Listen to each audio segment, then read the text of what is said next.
ಗಾಂಧಿ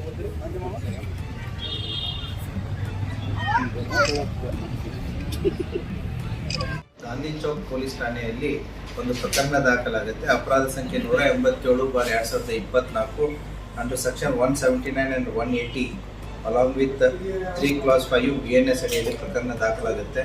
ಕೋಟಾ ನೋಟ ಚಲಾವಣೆ ಮಾಡುತ್ತಿರುವವರ ಮೇಲೆ ಇದು ಕ್ರಮ ಆಗುತ್ತೆ.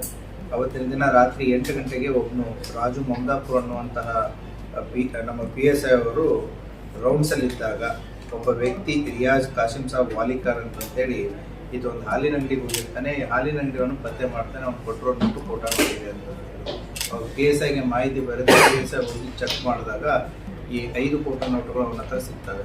ಆತನನ್ನು ಫರ್ದರ್ ವಿಚಾರಣೆಗೊಳಿಸಿದಾಗ ಆತನು ಲಿಂಗಸೂರಿನ ಒಬ್ಬ ವ್ಯಕ್ತಿ ದುರ್ಗಪ್ಪ ರಾಮರೆಡ್ಡಿ ಅಂತ ಏನಿರ್ತಾನೆ ಅವನ ಹತ್ರ ಸಿಕ್ತು, ಅವ್ನು ಕೊಟ್ಟ ಅಂತಂದು ಹೇಳ್ತಾರೆ. ಅಲ್ಲಿ ಪೊಲೀಸ್ನವರು ಹೋಗಿ ಅಲ್ಲಿ ರೇಡ್ ಮಾಡಿ ಚೆಕ್ ಮಾಡಿದಾಗ ಅವನ ಹತ್ರನೂ ಕೂಡ 20 ಕೋಟಾ ನೋಟುಗಳು ಇರ್ತವೆ. ಅವನನ್ನು ವೆರಿಫೈ ಮಾಡಿದಾಗ ಅವನು ಮಹಾಲಿಕ್ಪುರದ ಕಿರಣ್ ರಾಮಪ್ಪ ಹರಿಜನ್ ಅಂತಂತೇಳಿ 25 ವರ್ಷ ಅವನ ಹತ್ರ ಅವನಿಗೆ ಬಂದಿರುತ್ತೆ, ಅವನು ಕೊಟ್ಟಿದ್ದಾನೆ ಅಂತಂತೇಳಿ. ಅವನ ಹತ್ರ ಸುಮಾರು 100 ಕೋಟಾ ನೋಟುಗಳು ಸಿಗ್ತವೆ 500 ರೂಪಾಯಿ ಬೆಲೆಯ.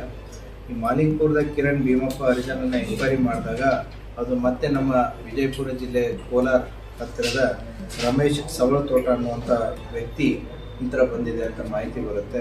ಅವನ ಹತ್ರನೂ ಕೂಡ ಸುಮಾರು 120 ಕೋಟಾ ನೋಟುಗಳು ಸಿಗ್ತವೆ. ಈ ರೀತಿಯಾಗಿ ಒಟ್ಟು 4 ಜನ ಆರೋಪಿತರಿಂದ ಸುಮಾರು 1,22,500 ಮುಖಬೆಲೆಯ ಒಟ್ಟು 245 ಏನು ನಕಲಿ ನೋಟುಗಳಿತ್ತು ಅದನ್ನು ಪೊಲೀಸರು ಪತ್ತೆ ಮಾಡಿದ್ದಾರೆ. ಮತ್ತು ಈ 4ನೇ ವ್ಯಕ್ತಿ ಅಂತ ಫರ್ದರ್ ಎಲ್ಲಿ ಬಂತು, ಯಾರು ಕೊಟ್ಟರು ಅನ್ನೋದನ್ನು ತನಿಖೆಯನ್ನು ಮುಂದುವರಿತಾ ಇದೆ. Thank you.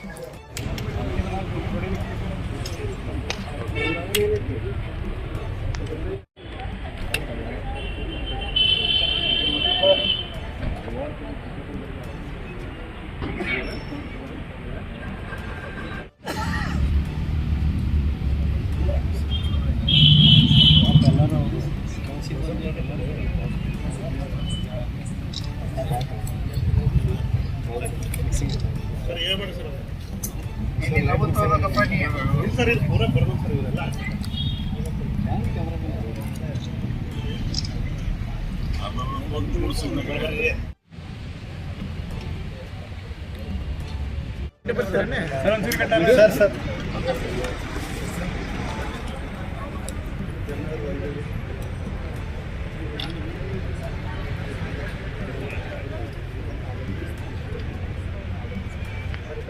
ಇಲ್ಲೇ ಬನ್ನಿ ಪೈಪಿಂಗ್ ಕಬಾರ್ಡ್ ಸರ್ ಆದಷ್ಟು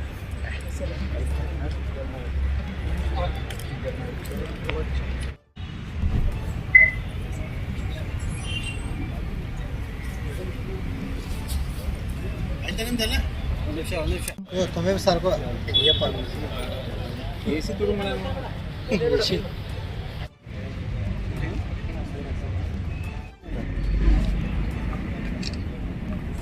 लाइट